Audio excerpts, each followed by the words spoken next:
What's going on, Pokemon Go trainers? Welcome to episode 31 of the Lured Up Creator Series, the podcast bringing your favorite content creators to talk about their work, process, and the game that brings it all together, Pokemon Go.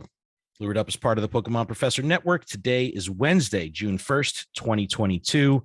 I'm your host, Ken Pescator, and this week we are excited to be joined by PoGOMiloUK. Milo, what's up, man? Welcome to the show. What's up, dude? It's good to be here. What's happening? I'm psyched to have you, man. I would say you're saying recording Wednesday the 1st, but for me, it's currently the 2nd. Yo, let's talk about how much of a rock star Milo is to be recording at fucking 2 a.m. Yeah, I'm staying up proper late for you, man. You just had a cup of coffee and it's 1 a.m. I've still got one here. Big thanks and props for being so flexible with that. Yeah, it's obviously you're in the UK, so you're 5 hours ahead, and so it's much appreciated. But I figure we get right into it, man, and just start really from the beginning. Why don't you take a moment to introduce yourself? Tell us a little bit about yourself and what you do in this Pokemon content space. Oh, that sounds so official. I'm PoGOMiloUK, Milo Whitfield, basically, and yeah, as Ken says, from the UK. I started doing content towards the end of 2019, so quite new, really, to the scene, to be honest, and sort of only really got going properly with the global pandemic in tow. In an odd way, it was rather good to me, but I sort of do YouTube vlogs, bits on Instagram, live streams, and stuff like that, trying to provide some good vibes over the internet to some people. That's kind of the gist, I guess. That's fantastic. That is aligned with our goals here as well, is just handing out and accepting good vibes. That's absolutely good vibes and good listening. That's it. That's a good motto.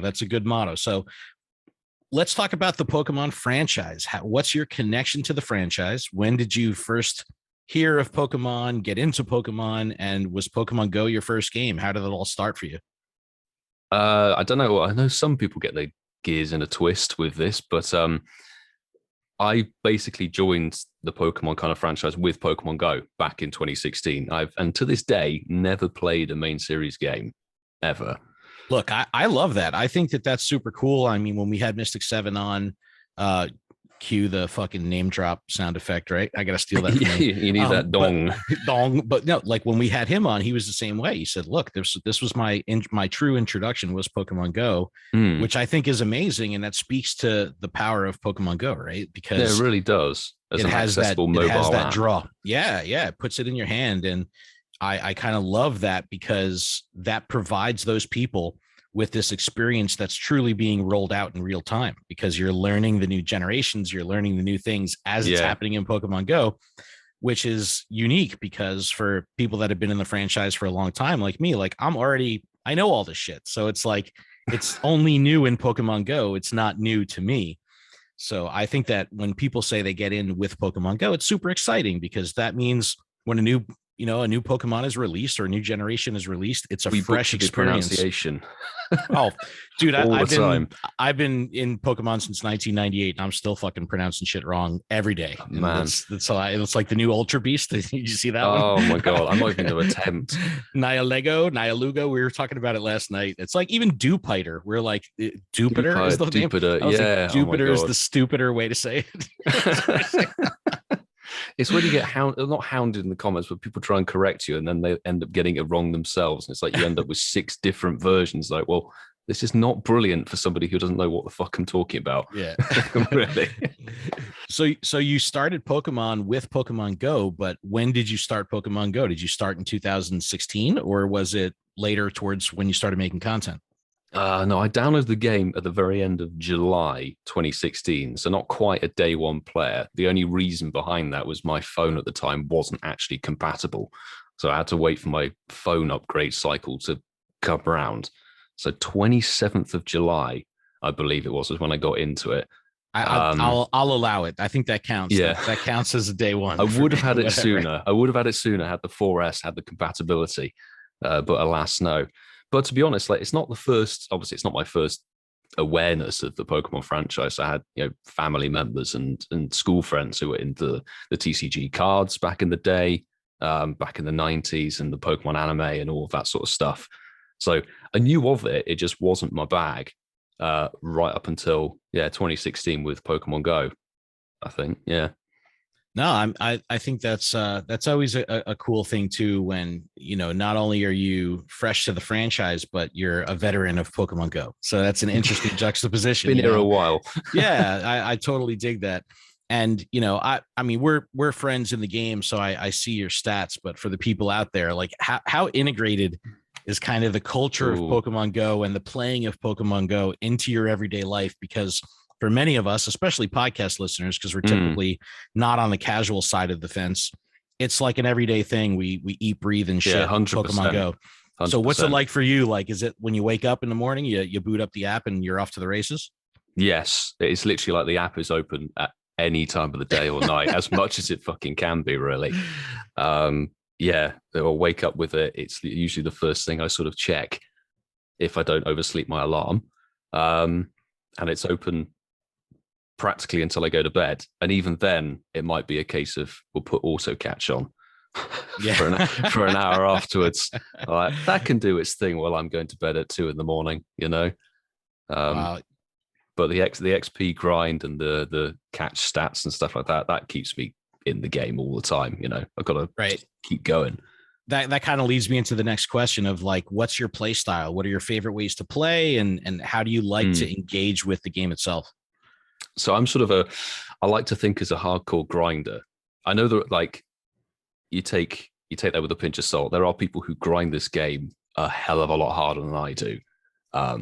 But if there's a certain event or something, I'd love to just kind of maximize on the time window that's available there, see what you can get in terms of shinies or, you know, XL candy nowadays, normal candy, Stardust, just sort of taking what an event gives you with bonuses and spawns and seeing what you can really achieve. And that kind of goes over to with raids nowadays, shinies, trying to get hundos and stuff like that, getting things to level 50. Just trying to get, like, I guess, the ultimate team, as it were, really. You like to see the numbers go up, right? Oh, yes. Oh, yes. It's the sweet satisfaction of seeing, like, numbers moving. It's like, all right, yes, I've made progress. I'm official. I've made, I feel good about myself because I've accomplished this within the game, which I'm totally down with, because I feel the same way. And a lot of the satisfaction in my life is a result of this game.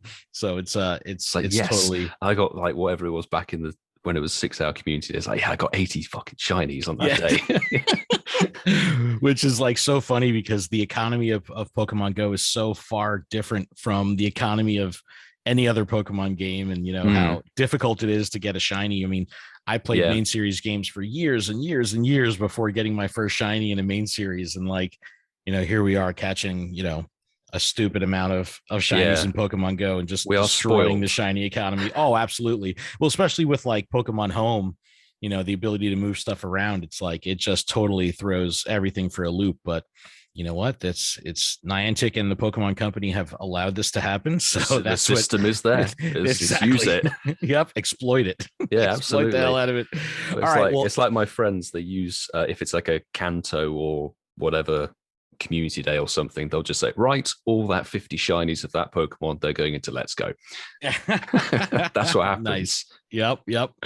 So grinding and playing hardcore and, you know, maximizing your gameplay is your favorite way to play. I think I know the answer to this one. What's your least favorite way to play the game? Okay, the least favorite might be a little bit of a strong one, but sitting down at home doing PvP on your own, I think that for me would probably be, it feels like the least rewarding thing every time I try and jump into it. Recently, actually, with we had the Mega Master League Battle Day, and I did a live stream for it, and that was actually a lot of fun. Dude, you did great. You did great. I was astonished. I was annihilating. I was like, oh, damn. 60 something wins out of 90 battles. I should have kept going. I was so close to fulfilling the whole 100 on the stream. I was like, shit, I should have just kept going. But the lag prevailed. But yeah, I don't know. Then the next day I was like, okay, I'll just have a go doing it by myself over breakfast, whatever, and immediately regretted it. because the megas were no longer available, so all that meta was out the window. And then I'm like, right, so I'm going to try and run with this. And I swear to God, I did 3 sets, and every battle I changed my lead, and then every battle I faced somebody with the perfect fucking counter to me. You got algorithmed. I got algorithmed in inverted commas. And I was like, for fuck's sake. That's so funny. No, and it's really interesting to hear that too, because I'm not by any means a skilled battler, but I do enjoy the battle systems. But my real love for it is in-person battling and in-person tournaments and the gatherings and the eat, drink, be merry that can go along with all that stuff. I run a PvP server, and it was really rooted in in-person events. And I was doing 3 Sylph Arena tournaments a month, and I would have these big bashes. We had space that was given to us in a brewery, and we'd invite people in, and we had all this I could food. get in on. That's sick. It was awesome. And of course you have your elite players, that are there to win, and they don't want, they put earplugs in, they don't want to be bothered with anything. And then you just got people like me that are just like, give me pizza and, give me, drink, and I'll be totally fine. And that doesn't matter. I don't care about winning. I just don't want to get shut out. That would probably be me as well. Yeah. I'd have to be honest. And that's fun. And that I was able to find a lot of fun in that. And I think that, especially when you're in the content space, and especially when you're in the social media sphere, it's like you really are pressured to be the best you could possibly be. And it's very difficult to find a place in PvP where it's just about being silly and having fun. So I try to bring a little bit of that whimsy to PvP if I can. But it's like I couldn't believe it when I was watching your Master League stuff. Yeah, thanks for tuning in, dude. He's doing well. I go, this doesn't make any sense. Like he always talks so much shit about PvP, and it's like he's actually like rocking it. I go, I will say it's like this will be a thing. I think the Master League has always been kind of the league I felt most comfortable with, because I was always about like maxing stuff. Even back 2020. When I remember doing the Marrow Battle Day, and it was like still the early days of the pandemic, and that was kind of like, okay, cool, new style of event, get all these Marrows and stuff like that, shiny, whatever. And it was Master League.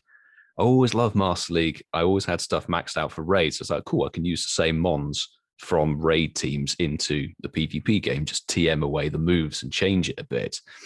It was when I started diving into like Ultra League, and where you've got that mix of people, like the scope of Pokemon is so massive in Ultra League. And then you also might get somebody who just throws in whatever the hell happens to come along, and somehow it beats you. And you're like, right, okay, I don't know what I'm doing here. You're like, really? Fucking Dunsparce just took me out? Really? Yes, Dunsparce just annihilates. I'm like, right, how does this work? No, I'm the same way. I always call like Master League like the poor man's PvP, because you could just borrow stuff from your. That's a very accurate description. Yeah. it's like, ooh, the work is already done. Great. I don't have to think about this. I just need to use a TM and dual purpose. I like that. Yeah, absolutely fine. So before we get into your content, a little bit more on the personal side, outside of Pokemon, what are your interests? What are your hobbies? How much of your time is consumed with Pokemon and content? Do you have time for anything else? And if so, what is it? That's a very good question. And certainly at the moment, like ever since taking content sort of seriously and really pushing it, personal time really has taken a back seat. It's kind of like living and breathing the Pokemon Go content, because anything can be an opportunity to make a piece of footage or whatever. But I'd say probably a hobby that I'd like to work into my content, and been able to do so a bit more recently, might be a bit of a weird one, is driving.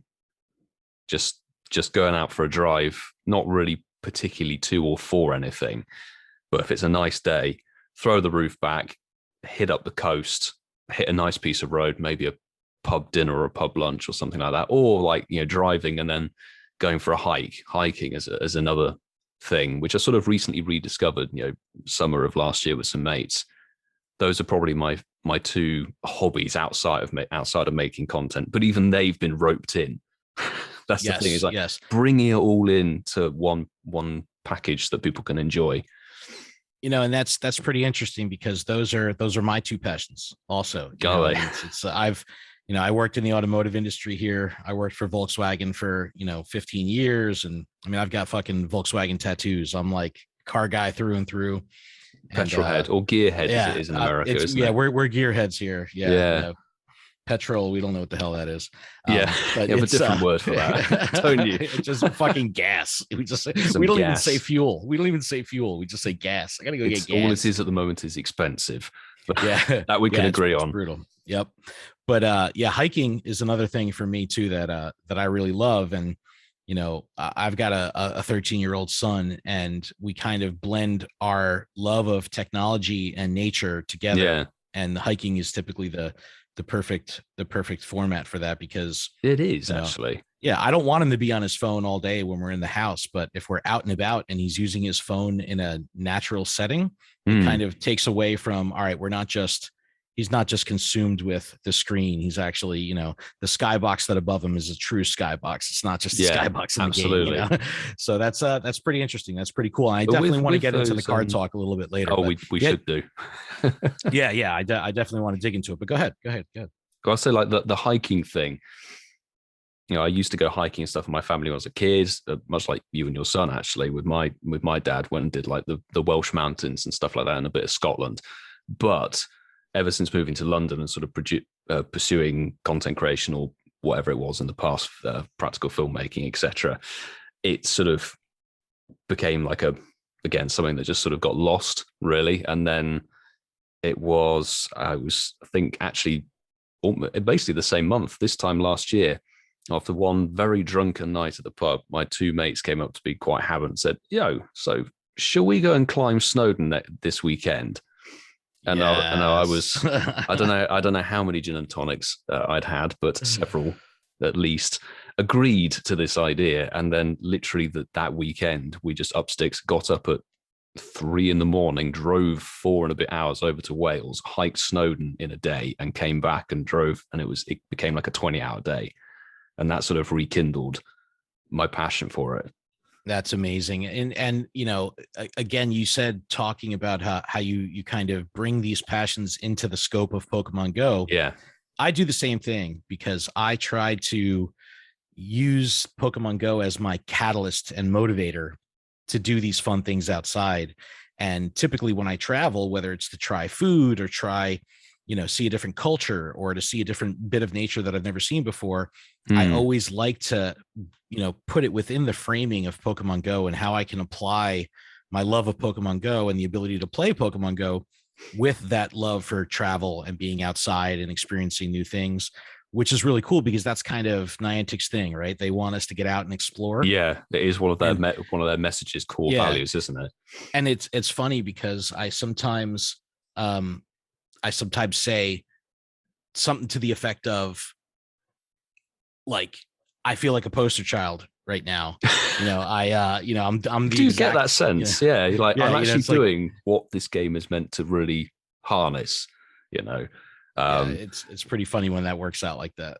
It is mad, but it's also really interesting, because I would never have thought, like, okay, there's this and this and this dotted around Snowdon. There's like, the actual information and things that can come from Pokestops and POIs within these games, right, is actually really, really fascinating. You think, fucking hell, I wouldn't have ever known that. Even going back to my home city of Bristol, in an area that I lived in for 19 years, there's still things that the game's picked up or makes available to you. You're like, I didn't know that was even there. No real way of knowing. So it's a really interesting mix, bringing in sort of knowledge from the game to a real world place that you've gone to explore. Yeah, I love that, especially with I've been a very transient person in my life. I've moved around a lot, and I'm in a new area that I just moved to a couple months ago. That I've driven through before. I was somewhat familiar with the area, but didn't know any of the local places. And a lot of times I use the game as my navigation, right? So I do that all the time. It's like I find out where the streets are. I find out where, the POIs are, that kind of thing. And what's funny is I'm a big Wayfarer person. So as I'm exploring, I'm adding, tons and tons of places in the game, POIs. to the point where I have locals coming to me saying the same thing. Like, I've been here my whole life, I didn't know this mural existed, or I've been here my whole life, I didn't even know that there was a statue in this park, or something like that. And yeah, that's one of the cool things that I think this game brings to the real life portion of it. Yeah, 100%. But you mentioned practical filmmaking, and I think that that's something that's really interesting that I want to dig into. It's like, when and how really did you decide to start making content, and did that have roots in other forms of visual medium creativity, filmmaking and stuff like that? How did you kind of decide it was time to get on the other side of the camera? It's a bit of a odd sort of route to get to it, but I came from a background doing A-level sculpture and photography, so I've always had some kind of creative, I guess, desire, maybe the words to go with, sort of some creative calling. Constructing bits and pieces. First of all, it was stop motion animation with claymation puppets and stuff I used to do. And then that sort of fed into GCSE A-level sculpture, photography, art foundation year, when I got into finally being able to do filmmaking as sort of semi-seriously. Because before that, it had just been a hobby I did in the holidays. Kind of pursued that, and then ended up going to film school, actually here in Ealing Studios, for 3 and a bit years, which was brilliant. So doing that at university taught me so much about not only the processes behind actually creating any amount of content, whether it be for social media or interviews, news, TV, live television, or TV pilots and feature films. It was sort of, there's so much more that goes on behind it, and there's so much more teamwork than you could really think. I guess this may not make a lot of sense because it is 1:30 in the morning, so I apologize, listeners. No, but it really is interesting, because it's, I'm thinking of it from, how do I draw a parallel to YouTubing, right? How do I draw a parallel to someone walking around with a camera pointing at themselves when they're used to not being the subject matter of their own work? And I always find that super interesting, because a lot of the YouTubers that I know enjoyed photography and enjoyed filmmaking and cinematography, but they were always pointing the camera in the other direction. Yeah. So it's always an interesting thing to figure out when that light bulb went off, or when something happened in their life that said, you know what, I'm going to turn the camera the other way and take the skill set that I have and turn it into something like,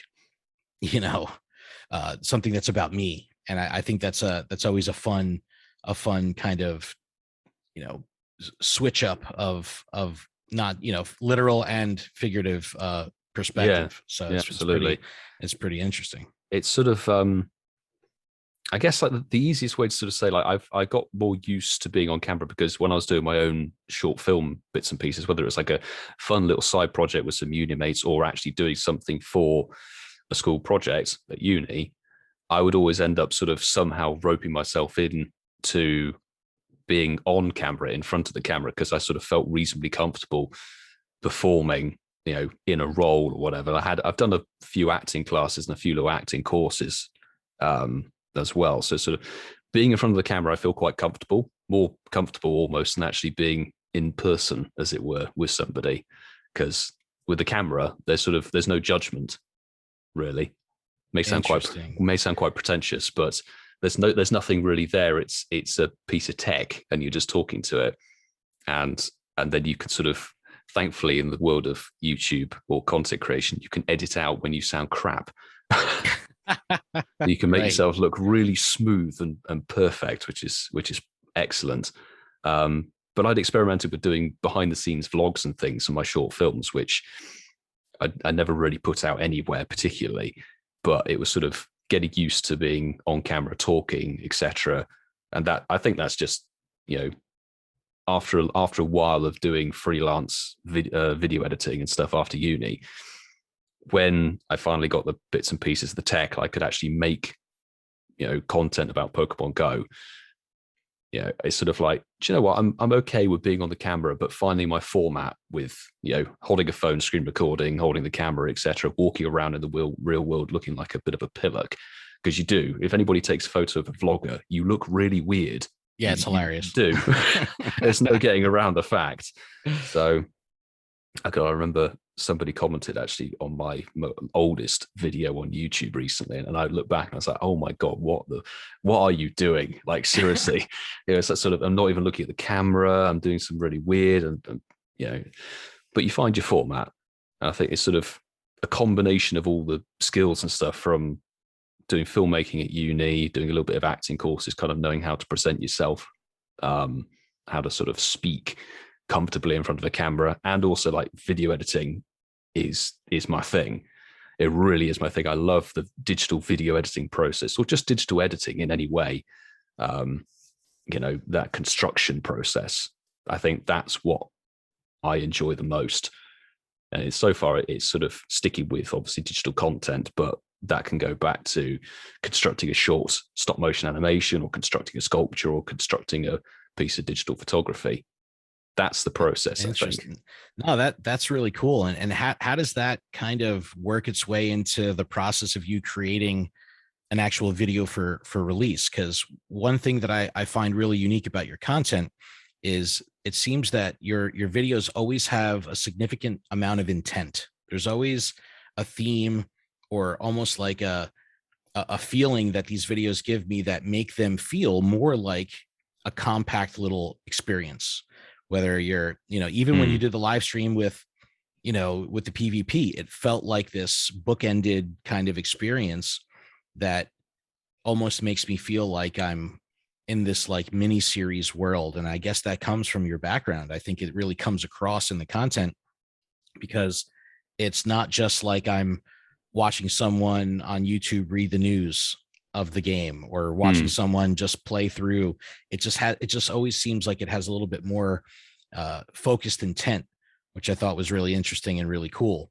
And what's that process like for you when you're trying to put together a video? Is this something that you map out prior, or do you just kind of hit record and try to make something out of it in post? I mean, first of all, I appreciate that, dude. Very nice words. I don't know, like, it's a tricky one to sort of say, because when you're doing a Pokemon Go vlog, even around an event, there's no guarantee or certainty of what you're going to end up with, really. I mean, you can do a raid train for 100 legendary raids and still end up with absolute bollocks. You know, so a lot of it is very much up in the air. I guess the firm direction comes from sort of like, right, this is kind of the layout and the focus of a skeleton, as it were, of a video. Sort of like, this is an event, this is what I'm going to try to do with it, let's see how it goes, almost. But in terms of actually making a video, I do shoot a lot. Like, I film a lot, and then end up cutting it. So a lot of time goes into the post-production element of the videos I do. Certainly more recently, maybe over the course of this year, I feel like my production value has kind of gone up, just because of, you know, I want to try and make something as polished as it can be, make it an exciting watch, rather than sort of saying this is a vlog I've kind of maybe chucked together as a filler, as it were. I'm not really a big fan of filler content. If it's going to be a video about an event, I want to kind of be like, hey, boom, this is the deal you're going to get. I think probably the best example of that would be like my 24-hour challenges that I do infrequently, rather sensibly. If I did them frequently, I'd be fucking dying. But that's sort of like, in essence, there's one motto with that. Is like, I'm going to play for 24 hours straight and I'll see what happens. No matter if you end up with a load of rubbish, or if you end up with, like, I think my most recent one I did, the Lust Jungle event, ended up with like 10 shinies, which is pretty insane actually for that length of playtime. You know, having a bare bone structure and an idea of what you know you can do, I think that is kind of the best way I can describe my thought process. Well, no, and I appreciate that, and I could definitely follow that process to your final final result, because I can see that you're going into it with an idea of what you're trying to do. Yeah. And then it comes across with, like I said, like with this intent of making the most out of what you've captured. And I really do think that comes across in the final product. And, you mentioned production value and polish, and that's something that for me, I hold near and dear. And, in a past life, I was an A&R for a record label. And, I would listen to music like all day long, trying, sorting through stuff that was, sounded like it was recorded on a potato, to stuff that was, daddy's big budget, recording but the music sucked. And, I had this like ebb and flow of high quality music and shit production and vice versa. What kind of gear are you using now? Because your videos do look beautiful. What kind of gear are you using now versus when you first started, and how much of that, the gear that you have now, plays a role into, getting this polished end result? So, I mean, the gear that I use hasn't really changed too much, to be honest. The camera is different. I started on the old Canon 550D that was like my dad's hand-me-down, which isn't really a movie camera. It's more a still photography camera. Just happens to have a video recording button. And that was brilliant because that came with a broken autofocus. So, I mean, it's not actually that different from my current camera, to be honest, which the autofocus is fucked on it. It doesn't do it right ever. But I use a Fujifilm TX, I think 200, with one of the reasonably cheapest Rode mics. That's the key thing, actually. Some people don't get it, but I think people who do understand video production, the key thing anyone will tell you in like film, TV, whatever, people's ears are more easily offended than their eyes. You can get around a dodgy camera or whatever, but audio quality is an absolute must. So that's why you can see, like, if somebody shoots something on their phone, I mean, phones nowadays, I mean, a lot of people's phones actually have better cameras built into them than my actual DSLR that I'm using, my mirrorless camera. But the microphone is the key thing. If you can get crisp audio quality, you're 70% of the way to having a decent setup, because people can edit on their phones and stuff like that nowadays. The actual process of making a video isn't overly difficult. But I edit on Premiere Pro. It's a piece of software I've used, God, how many fucking years at this point? Maybe since like 2010, 2008. Wow, interesting. Long time, long time. So sort of sticking with that, I think. Yeah. I think it's real interesting to hear from someone who's, I mean, you're a little bit of an anomaly because you produce audio and video content, and we'll talk about that in a second. But yes, hearing someone in the video space say, that your ears are more easily offended, that's music to my ears, because I agree with you 100%. And I have a much, much harder time getting through something, even if I really care about the person and I really care about their success. If it's stabbing me in the eardrums, it's just like I want to fucking rip the headphones off and smash them with a hammer. I have a really hard time with it. So it's really interesting to hear it like that. So I think that's a really interesting perspective. But I guess this would be the perfect time to talk about audio in general and podcasting in general. Oh yes, dude. You've moved over to the podcast space, and not only have you moved over to the podcast space as well, but you've seen, really, really solid success in the space. And I'd love to hear a quick history of the Incensed podcast, which, I had you guys on the show. I got to look back at the dates, but it was probably like a year ago. Like, I don't think it might have been around a year to just over a year. Yeah, something Time like flies. that. Time fucking flies. I would love to hear the story of how Incensed came together, how pretty much the hosts lived in the video space, and then all of a sudden they're doing audio podcasts. I thought that was a really cool, changeover. It's not something you usually see. Usually people start in audio and then move to video. So when you're doing video and your hosts are used to doing video and you move over to audio, I thought that was really neat. So tell me about the Incense podcast. Tell me about how it got started and what it was like going from video editing and video production to creating in the audio format and then having to do that post-production on that side of things. Yeah, absolutely. So the Incensed podcast, which is four of us, actually four British content creators, myself, Ear Waterfall, Casual Coops, and Master 27.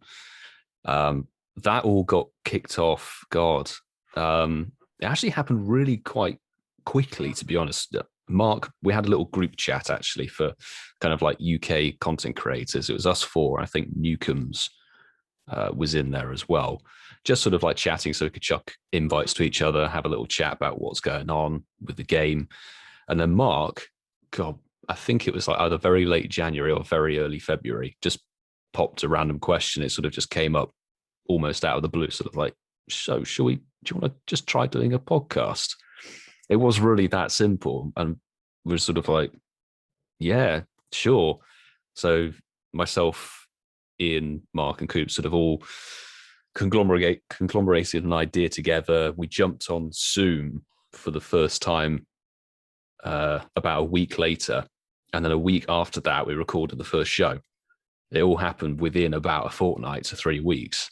That's awesome. That's so great. That's the best way to do a podcast. Just fucking do it. It is. You just got to throw caution to the wind and fucking go for it. But at that point, Mark and Ian had met each other a couple of times, I think, because they've been doing content a lot longer than myself or Casual Coops. But Coops and I had met at the very tail end of 2020.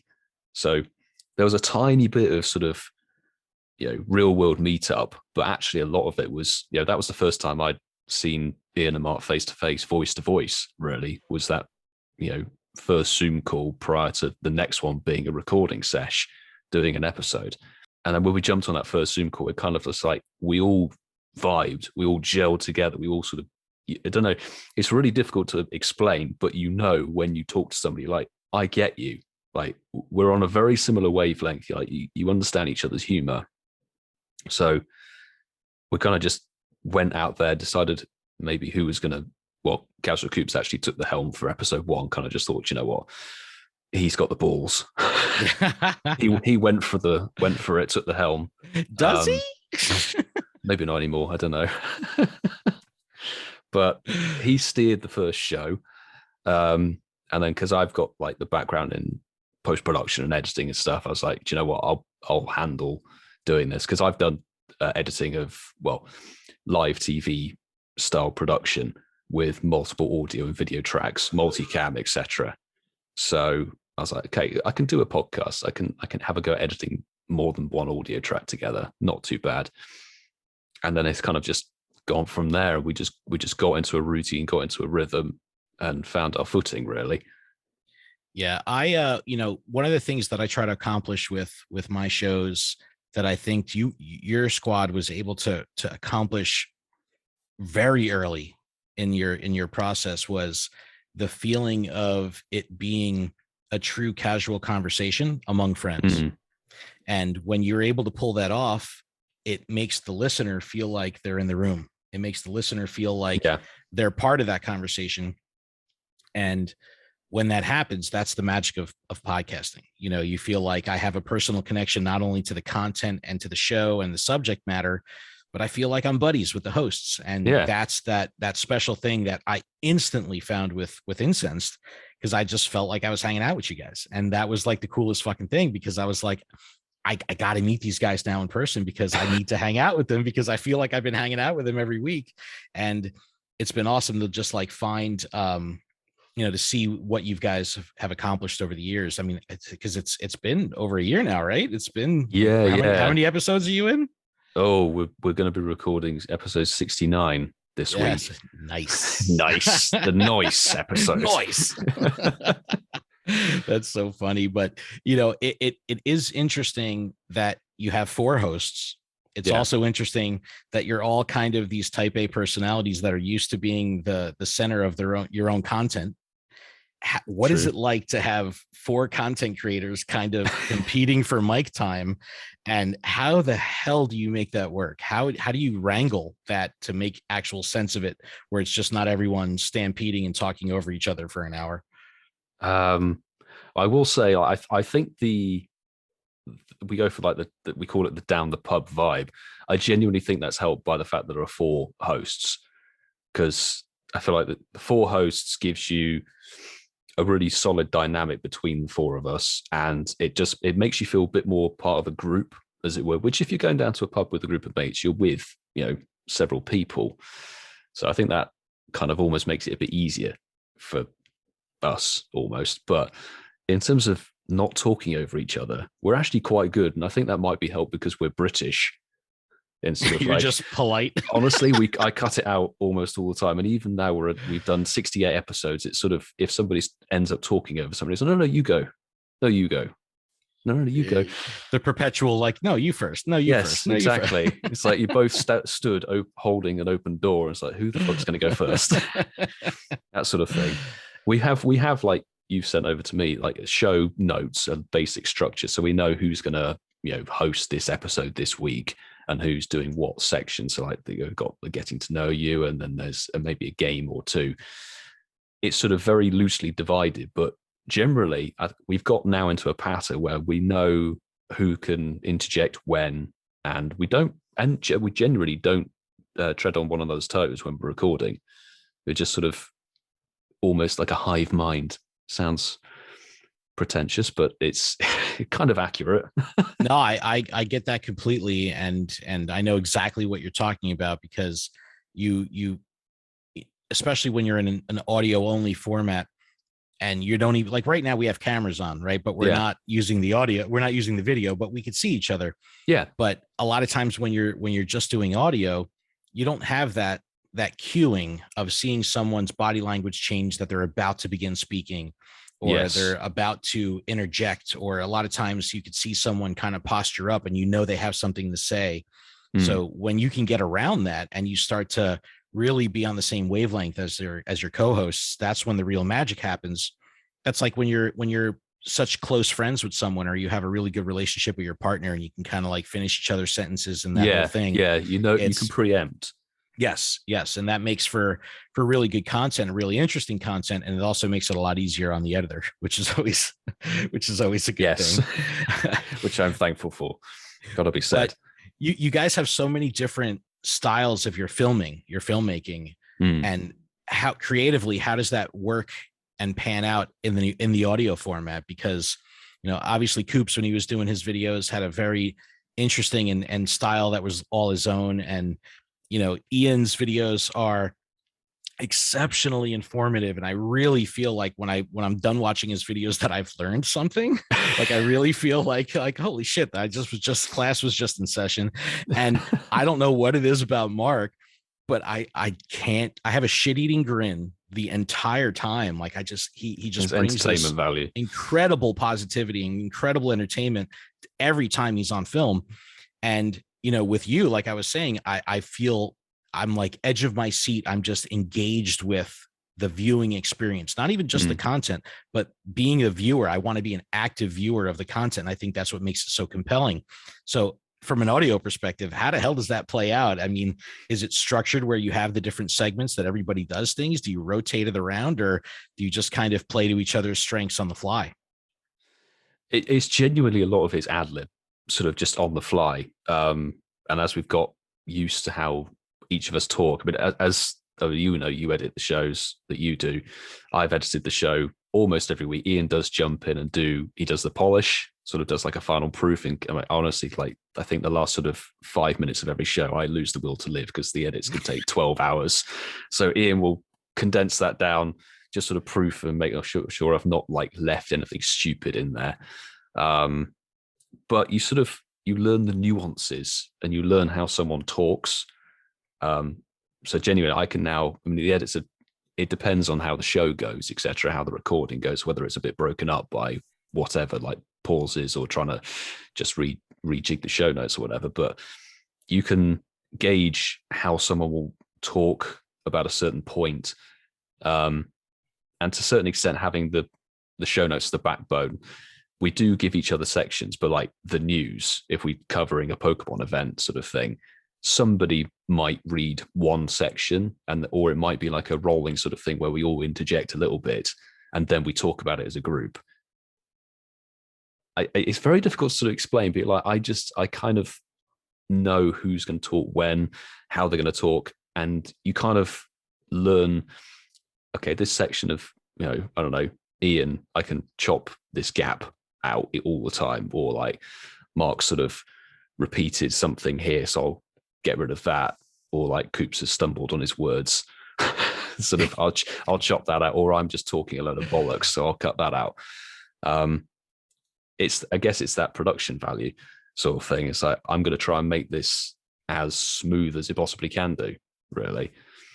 Yeah. And I think that organic feel comes across really, really well. And again, that plays into the, four guys chilling at the pub kind of vibe. Absolutely. That, and hearing that a lot of the stuff is ad-libbed. I mean, I've recorded with you guys before, so I know that you guys fly off the cuff so well with each other. And that's what makes the show so incredibly entertaining. So that's a lot of fun. But by the way, are all you guys in the same time zone? Like, are you all? Thankfully, yes. Okay. Thankfully, yes. Yeah, I know. Like, sometimes scheduling can be crazy. We've had some Australians on. We've had people from the Netherlands, and it's like, a lot of times it's always hard. And I could only imagine, like, if every week you had an opposing time zone with the host. Yeah, I know what you mean with like we've had people from Australia on, etc. as well. And it's like, you have to obviously gauge it with the guest and work around what might be best for them. So sometimes we shuffle to recording on a Friday night, but very rarely do we do that. We usually do a Thursday night, because that gives 1 or 2 days for me to edit the show. If there's a Saturday com day, it has to be Friday, or if there's something happening on Friday, it gives me the Saturday, and I can edit it down basically. And then Ian has enough time to proof it, export, get all the notes and everything uploaded for the episode. So it's sort of like, it is all done to like a very tight time window. We record the show Thursday night and it's up by Sunday afternoon. Yeah, that's great. My schedule and life in general has just been so bananas lately that I've struggled a lot with the consistency, which is like the absolute worst thing that you could do with a podcast. Yeah, that's true. It needs to be so incredibly consistent, needs to be the strongest thing. But that's interesting that you kind of play it out like that. I mean, it's super important. And I had this question in the show notes here, and I wasn't going to ask it, but as I look at my phone and John Henke just liked the tweet of me promoting this episode, I have to ask you about Niantic. I have to ask you about Niantic, because I think on the show, you're definitely outspoken about your criticism of Niantic, and colorful. Yes. Lots of flavor and spice, but how much of that is shtick and how much of it is truth? I tend to sort of speak quite openly, I think, about how I feel about whatever it may be.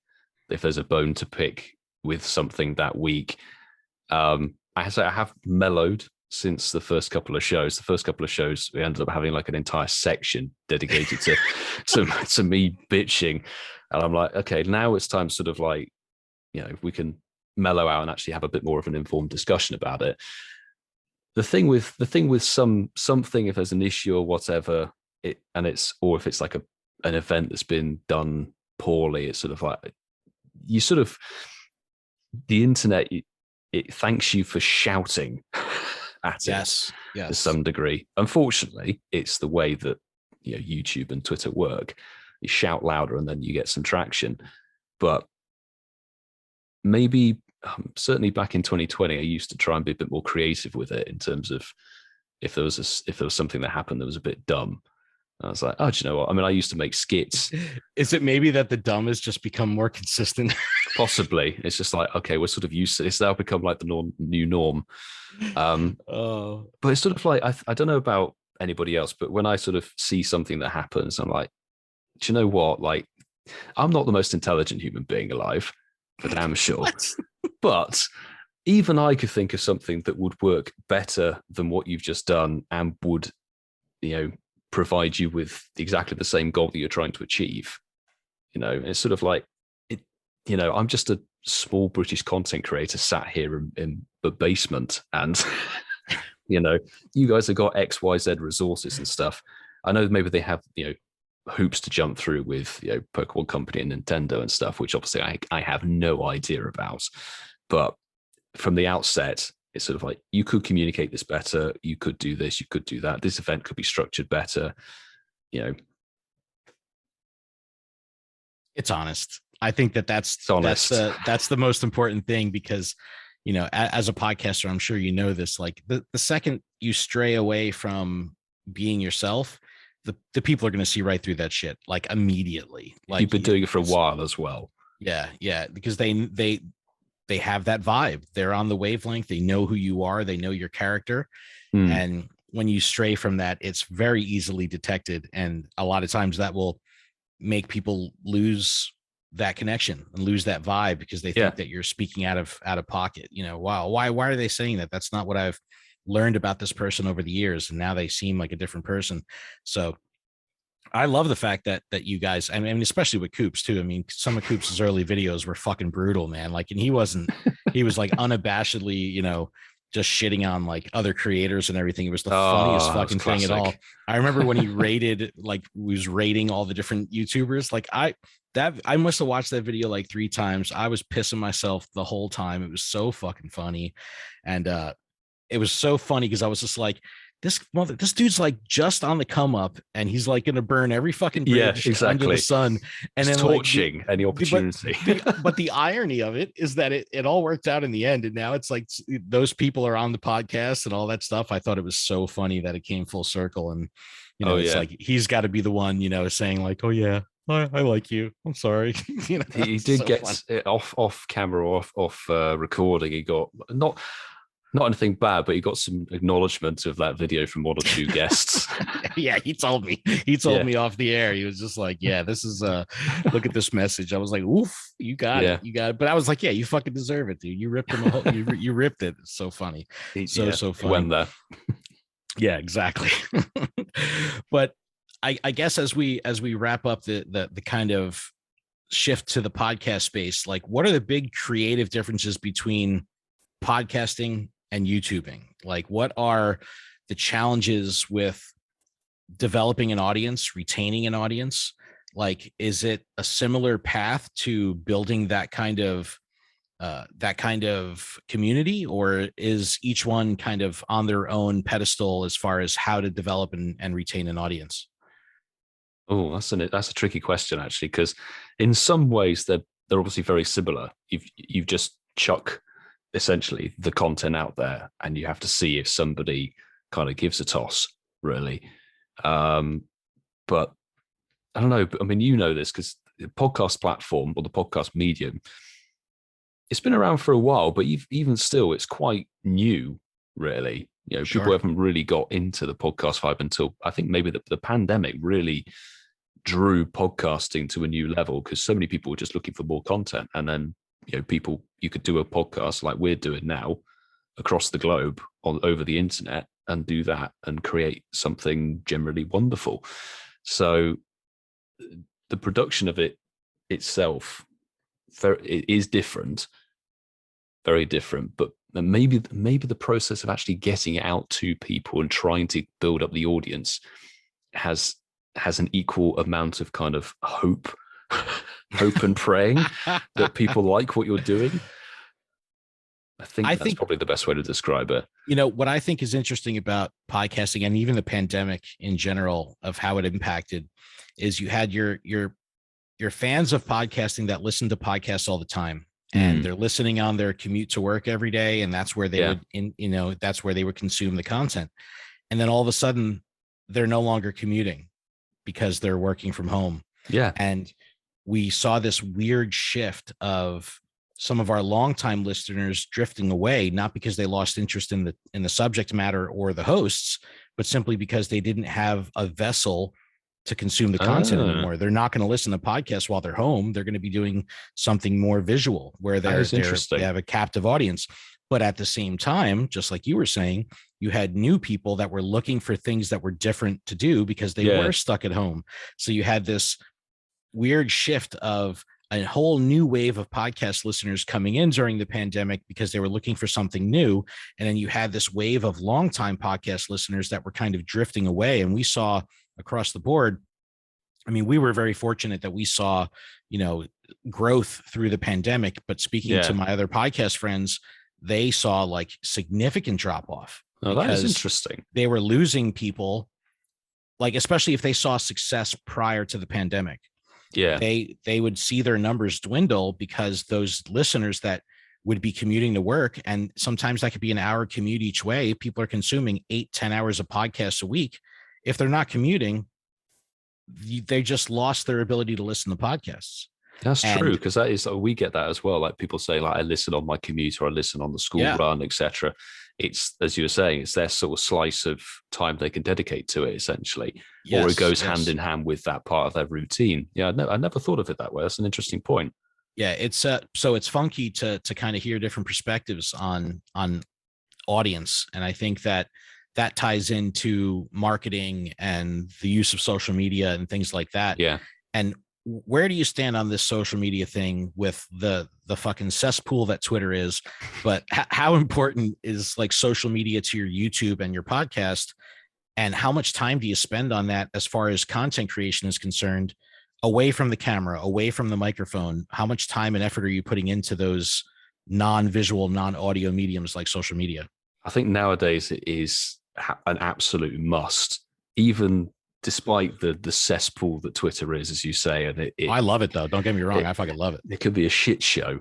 But I guess it's sort of what you decide to make it and what you decide to view it as, in terms of your Twitter feed. But in terms of being a content creator or a podcast, you have to utilize those platforms to try and reach out to potentially new people, new groups of people who might be remotely interested. I think a lot of the newer formats, rather, like Instagram Reels and YouTube Shorts, coming off the back of TikTok, that's quite an interesting thing to dive into. The short form, which I used to, back in film school, we used to fucking berate anybody who shot things portrait and stuff. They were like crucified. 100%, 100%. But now there's this whole other world of like, millions of views of people watching, I don't know, a portrait video of some dance or I don't know, a tortoise eating a lettuce or something. I don't know, whatever you find on these things. It's quite interesting as a podcast. We started putting out a very few selects, because I have to edit them and they take for fucking ever. Little shorts, so like video highlights of things that are quite funny, just to put them on Instagram and these other platforms, see what kind of happens with them. Because, adding the camera, adding the video element could be quite interesting for the podcast. But it's needed as a content creator, really, to either push yourself as I hate the word influencer, as a content creator. Oh, just lean into it. Lean into it. No, I can't do that. It's like, who the fuck am I influencing? Like, seriously. But it's a good way to push your video to a demographic that might be interested via hashtags or whatever it is, the SEO. You've got to dive into it, no matter how chaotic and much of a whirlwind it might be. Yeah, I agree with that, and especially with podcasts being such a niche kind of format.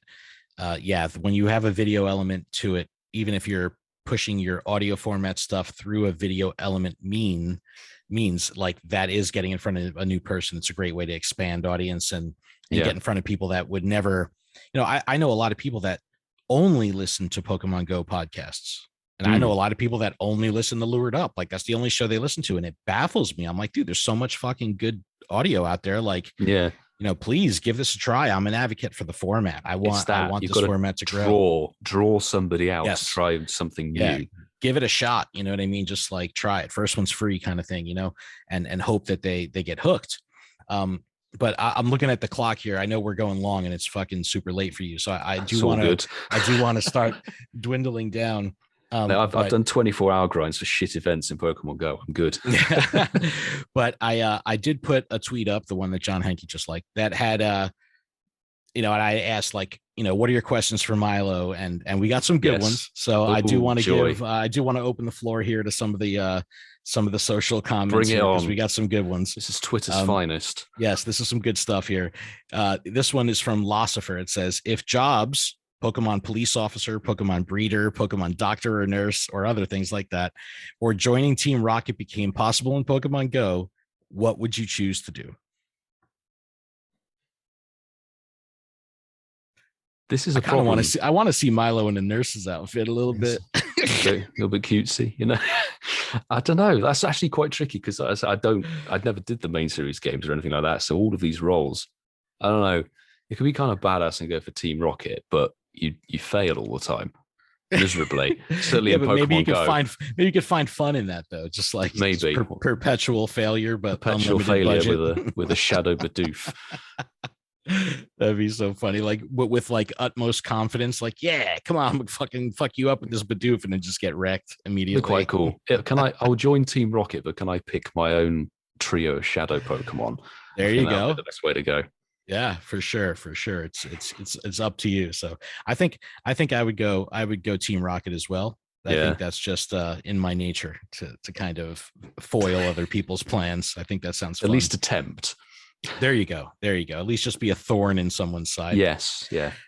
This one from one of our mutuals here, Sue, who I absolutely adore and love, and I love Sue to bits. Absolutely, absolutely phenomenal fan of podcasts. She's wonderful. She says, legit question. Your crystal ball is on fire tonight and just spitting facts. So if you ask it where you're going to be professionally in 5 years, what is the answer? Oh, God. Quick, someone get a fire extinguisher, turn it off. I don't know. Genuinely, 5 years. Oh, God, 5 years from now, who the fuck knows what's going to happen with the state of things, state of the world, state of the game, fucking hell. But I think if everything was all good, I would love to just be at a point where, you know, I'm able to maximize on, you know, the production value of what I do and kind of take the format of what I'm doing just to kind of a new level.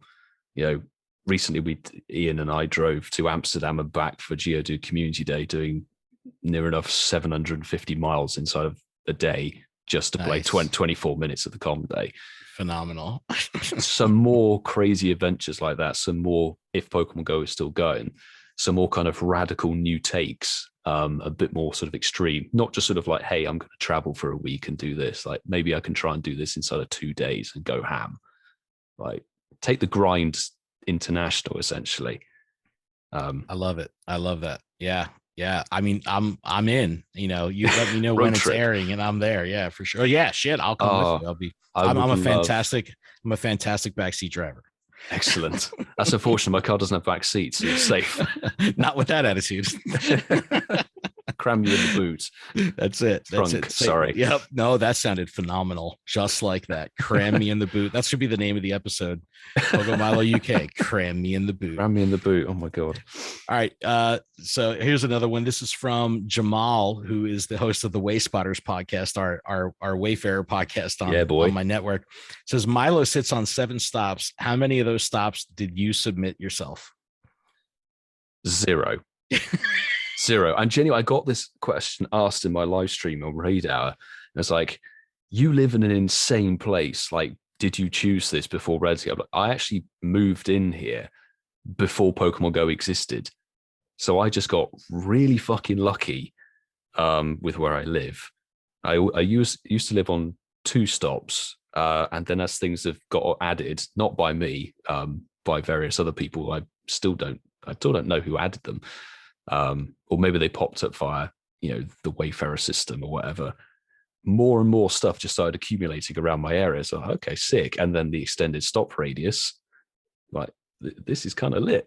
That's amazing. That's amazing. Never run out of items ever or spawns. That's people rage at me. I end up throwing 1,500 Pokeballs away almost on a daily basis. That is hilarious. That's hilarious. All right, this one from I Am Pyrus. This is someone from your community. Says, yes. which has been the only community day you've missed, and why? I saw this question.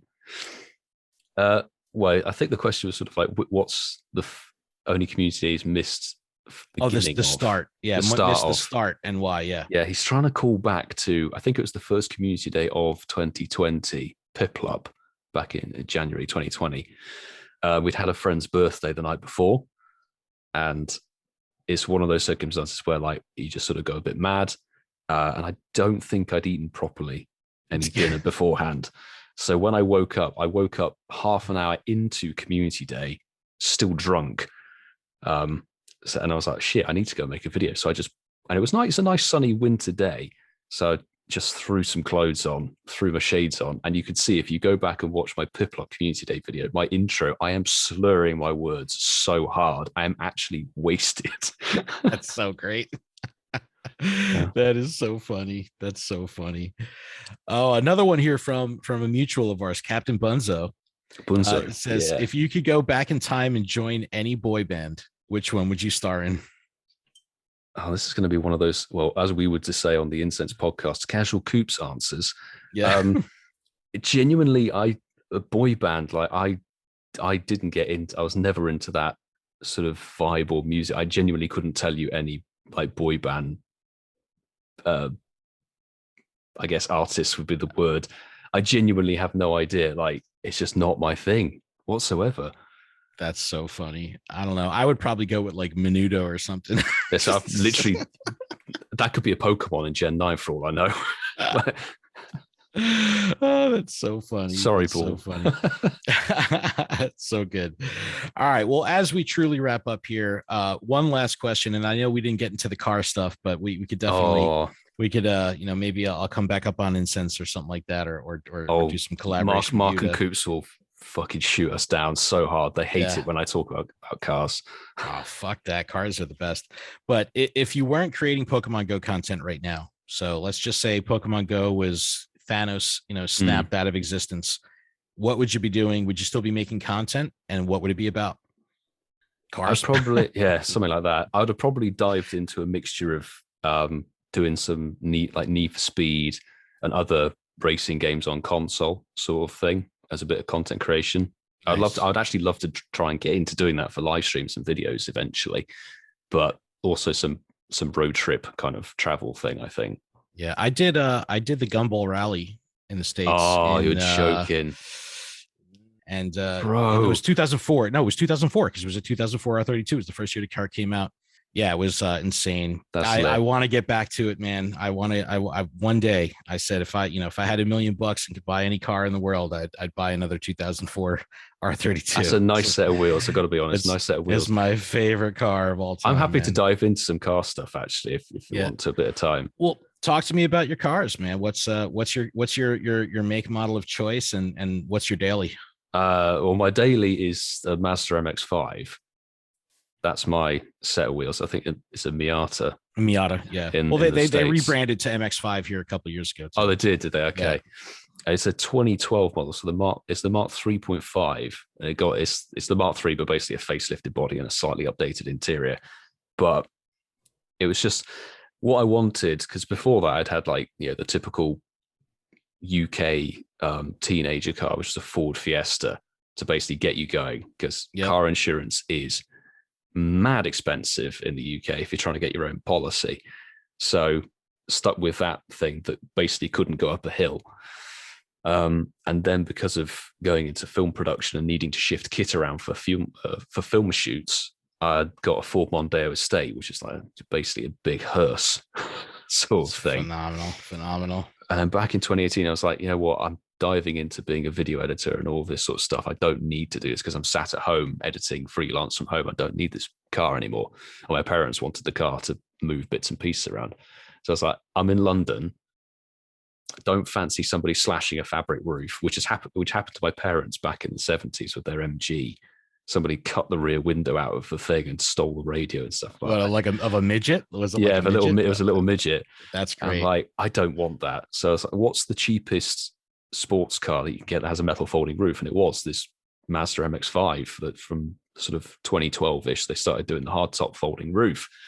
Found one, lovely condition, exactly my kind of color scheme, black and white, sport black special edition. And that sort of just like being able to throw the roof back and stuff is something that I hark back to doing. It's not track days. This is going to end up going a long way off on a tangent. But when I was a kid, I was a member of something called the Under 17 Car Club, which is a sort of privately run, sort of member funded, almost a charity kind of organization where you sort of pay a monthly or yearly membership rather, and your associate, be it your mum, your dad, your uncle, grandfather, grandmother, whatever, can take somebody who's a child who's sort of 11 to 17, and you take them to airfields, racetracks, other traffic facilities and stuff, and teach them to drive, basically. So I started learning to drive when I was 12 years old on Castle Racing Circuit with with cones dotted around. So you're learning to actually get to use, driving the car properly. So, and that whole process of 5 years of extra miles behind the wheel was incredible. And that sort of I was already a petrol head, from even like 3 months old, watching Top Gear and Clarkson. But doing that, I got to do some incredible shit.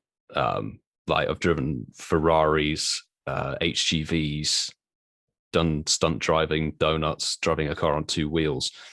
That was my hobby when I was at school.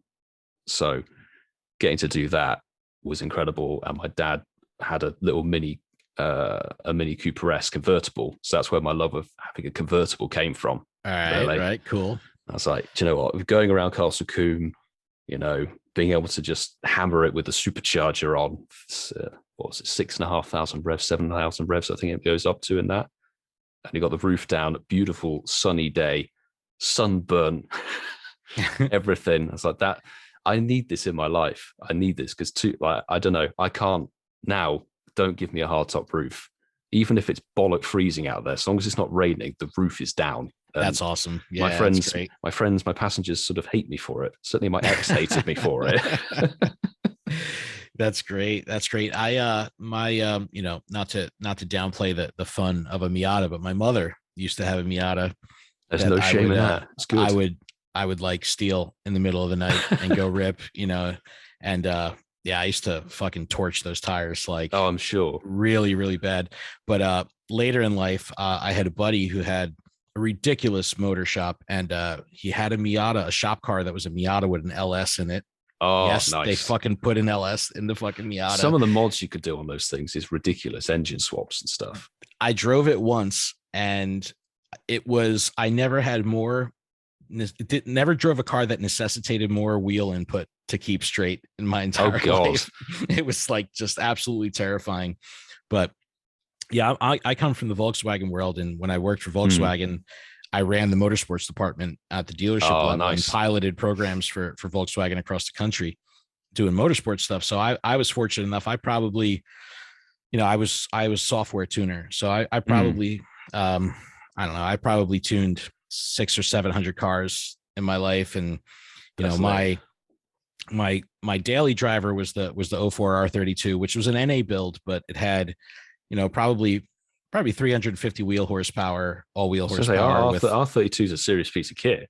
Yeah. It was, straight pipe, fucking, stock block and all that, but just big ass downpipe, big ass header, and just the thing was just an absolute monster. I loved it. There's a road here in the States that's called the Tail of the Dragon.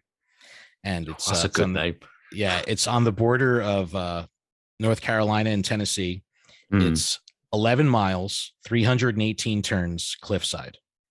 That sounds beautiful. Absolute, like, my ass is still puckered from driving that road.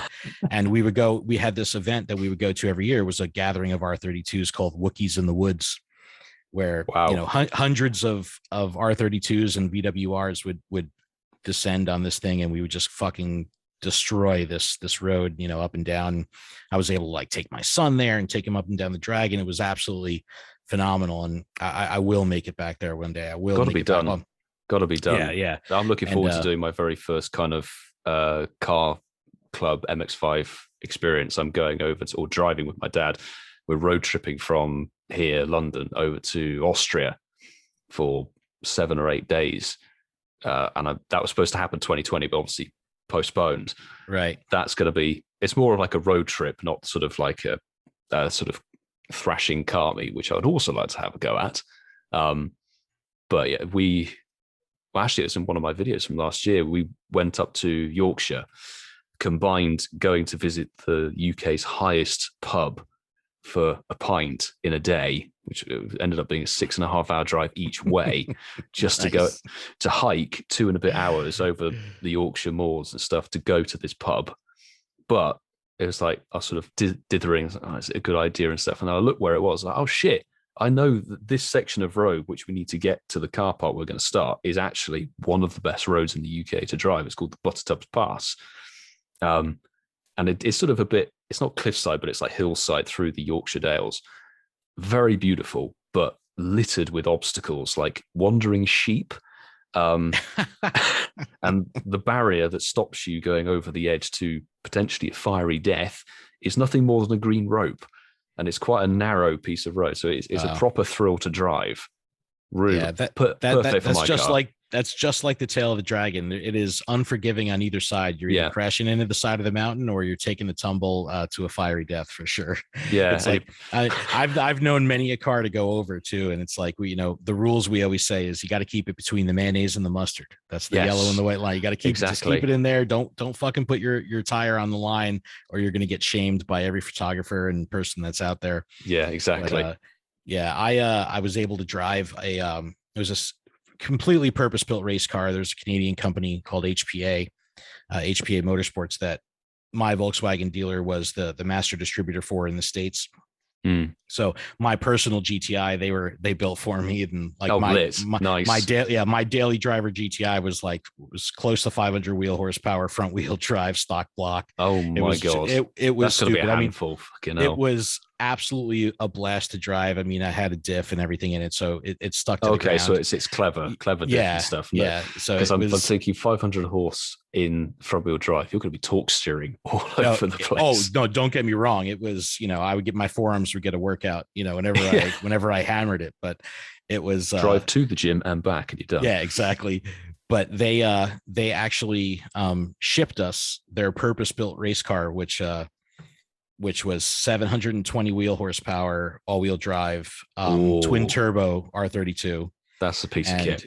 I mean, it was like, I remember testing it, and before we because we ended up trailering it from New Jersey down to the Tail of the Dragon, North Carolina, where we're like, I bet that was a laugh. We got it, dude. It was hilarious because we hit like this weird freak snowstorm in the middle of the trip. It was like the most bizarre thing. But I remember driving it on like local roads in Linden, New Jersey, like on Route 1 and 9. And like you get into second gear and everything just becomes blurry. That's I'm sure. It. Yeah. And we were driving this thing for like probably about 2 weeks before the event. And the owner of HPA calls me up and he's like, hey, I want you to go into the car with a flashlight and go under the dash and look for a small black switch. I go, okay. I go, and he goes, you see that switch? He goes, now that you've driven the car for 2 weeks, and he goes, because I see the telemetry on our GPS that you guys have been romping on it. Oh, he goes, flip that switch, and that's going to take it from 500 horsepower to 720 horsepower. Oh, so he's like, let loose. Oh my god, dude, it was incredible. It was absolutely incredible, and this thing was like straight off the track, just completely gutted, fire suppression system, a racing bucket and a fuel cell, and that was it. And wide body kit. Yeah, I mean, the car was absolutely insane. I remember we had it in the dealership in the showroom, and I used to throw car meets at the dealership, and we had like maybe 50 or 60 people in the dealership, and I started the thing up and was just romping on the throttle. That's nice. in the showroom, filled it up with like it stunk like fuel in the dealership for like a fucking week. In the evening, funny. I guess it's all good. All right, man. So I know that, of course, I could talk about cars forever because it's a hard passion of mine. You and me both. Yeah, but we do have to wrap it up because it's been long. I'm actually recording another podcast in a half an hour, so no, don't be sorry, dude. You're the one. It's fucking 2 a.m. for you. But I know that travel is part of the YouTube culture, and I know that you like to travel. And from what I understand, you will be in Seattle in July. Is this correct? Oh yes, I'm coming to Seattle Go Fest. I'm hyped. Fantastic. So we have two Airbnbs booked with 35 people from our community staying. JT Valor is staying with us. I am aware. So it's going to be absolutely out of control. So I am absolutely looking forward to hooking up in person and playing the game and catching up and continuing the car talk because it feels good to connect with another gearhead. It's awesome. Absolutely, dude. It's got to be done. Yes. So as we wrap up here, this is a section I like to call the butt plugs. let us know where we can where our audience can find you, and of course links will be in the description of everywhere they can connect and follow along. But let us know where you're at and how we can connect. Absolutely. On most platforms it is PoGOMiloUK, as in like Pogo, Pokemon Go, Milo, Milo, and then UK as in the United Kingdom. I think only on Instagram and TikTok do I put YT at the end of that, just to be really precise. It's a YouTube thing. It's a YouTube thing. Yeah, exactly. But yeah, it's basically PoGOMiloUK across everything, all platforms. Awesome. Great. I will definitely get all your links in the description. Everyone, please make sure you follow along with the adventures that Milo is doing. It's some phenomenal content, and it's absolutely unique and very different from a lot of American creative styles. And I think you'll definitely dig the direction and the production value that he puts out. So please check him out, give him a follow, and show his support to the Incensed podcast. Also, it's like I'm a huge believer in the, when the tide rises, all the boats get lifted. So let's keep promoting podcasts and build this format to bigger and better things, because it's an emerging market, and it's exciting to be at the tip of the iceberg. So Milo, thank you so much, man. I appreciate you coming on the show. This was absolutely awesome.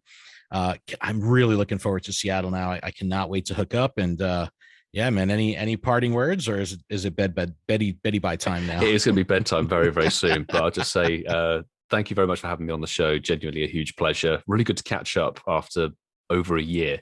I think it is as well, face to face. And yeah, I'm feeling exactly the same. Seattle is going to be huge. Hell yeah. So huge. Yeah. Awesome. Well, on that note, everyone else, thank you so much for checking out the show. Make sure you just check out PokemonProfessor.com for everything that we have going on at the network. And of course, LUREDUP.com for everything specific about the show. And yeah, just looking forward to seeing where things go in Seattle. I'm sure the shenanigans will be real, and we will capture all of it on video and audio for prosperity and Instagram story entertainment. Yeah, as long as it goes away, right? As long as just don't make a highlight.